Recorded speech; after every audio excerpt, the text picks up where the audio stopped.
wanted to ask you a little bit, first of all, about the offensive line in general. Coach O'Brien said he thought you guys got off to a rough start. Maybe toward the end of the game started, putting it together a little bit. But still, you only produced 3 points. It's a difficult day for you guys. Can you kind of take me through what you're thinking and what you need to do to get better? That's just unacceptable. 3 points in any game versus anybody is unacceptable. We're a better line than that. We're a better offense than that. Coach Bible hit it on the head the other day. We didn't go out there and execute. The opportunity was there, and we didn't meet it with execution, and we failed. Simple as that. Can you talk about the opponent that you're playing with and how much they had to do with that? I don't want to take anything away from them. I think they were a talented defense, a talented team overall, but they were very beatable, to say the least. We shot ourselves in the foot so many times.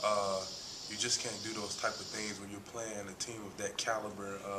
SEC opponent comes in, first game of the season, they're hyped up, and we just constantly beat ourselves. So, in the end, we lost the game. Was it physical errors or mental errors or both, missed assignments? Where do you, the fundamentals, what do you see as the thing that you guys need to work on the most?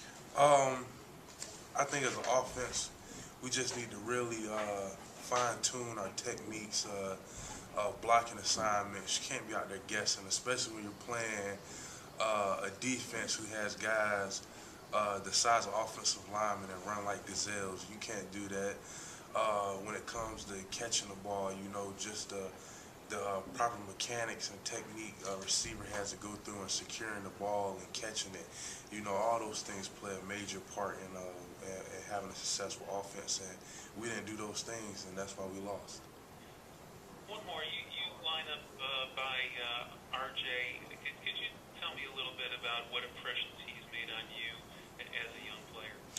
Going into the game, I was a little worried that, the bright lights might affect him, but I watched the game probably 10, 11 times so far, over and over, just nitpicking it, and he was truly a bright spot out there. Communicated well, played with aggression, and just had a pretty good day. Definitely things we got to improve on, but overall he had a good outing. What's he like as a person? He's real mellow, laid back. I think that's the feel of our whole team right now, though, is that everybody's just about business. So, he definitely fits in. He's a good guy. Thanks, Jeraill. Appreciate it. All right. You guys, Scott? What have the last 4 days been like? Has it been kind of miserable for you guys, or can you bounce back from this? I think you can only bounce back. You have to. We play a talented team at home this weekend, but I know for me it's been really painful. I feel like we let one get away from us. Like I say, definitely winnable game. We really beat ourselves. A lot of coaching points to be taken from the game and all aspects of it, and we can't let stuff like that happen.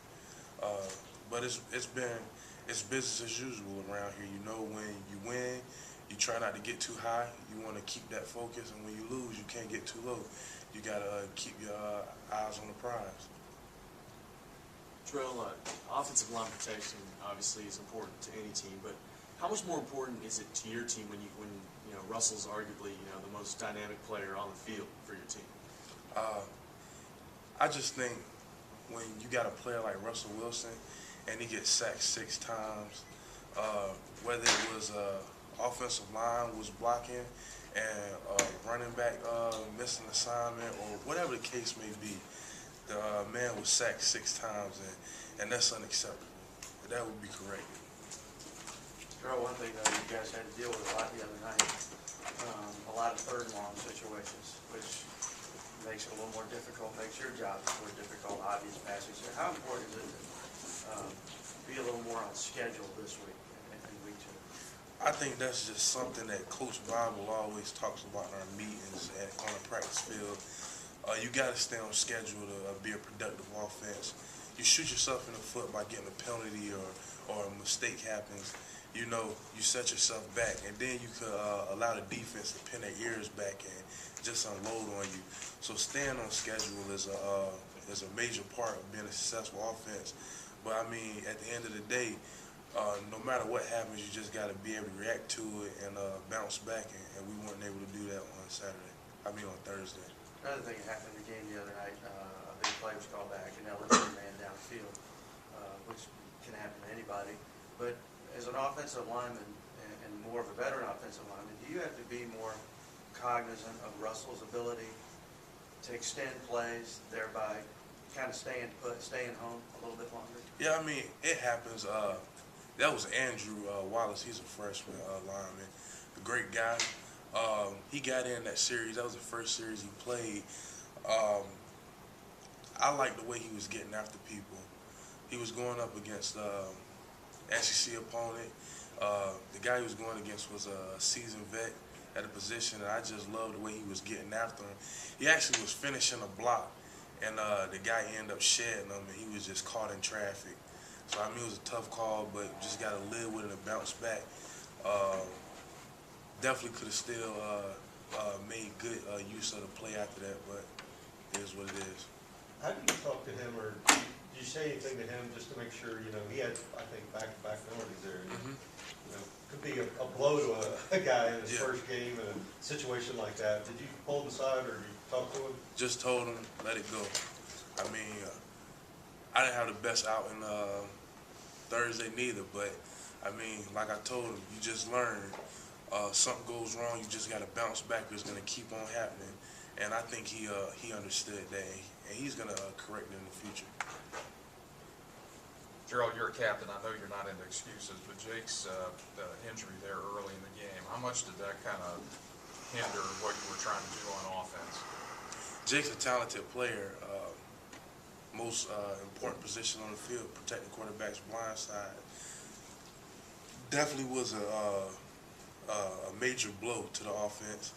Julian's played there before, so I mean, we definitely have a lot of confidence in Julian's ability at the left tackle position.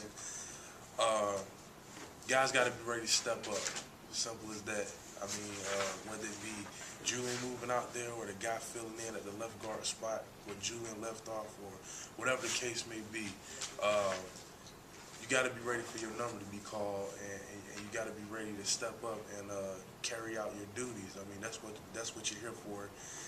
We just dropped the ball. We didn't do what we've been coached to do.